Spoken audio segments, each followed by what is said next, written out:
Hello everyone. I'm here to show you how to get rid of hiccups, especially if you hate them. You start by getting a cup of nice cold water. As soon as you get a cup of nice cold water, ask someone around you to hold your ears for you, both of them, like this.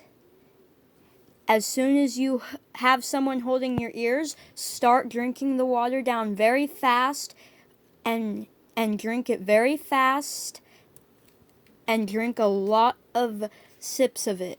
As soon as you're done drinking the water, you will not feel any more hiccups.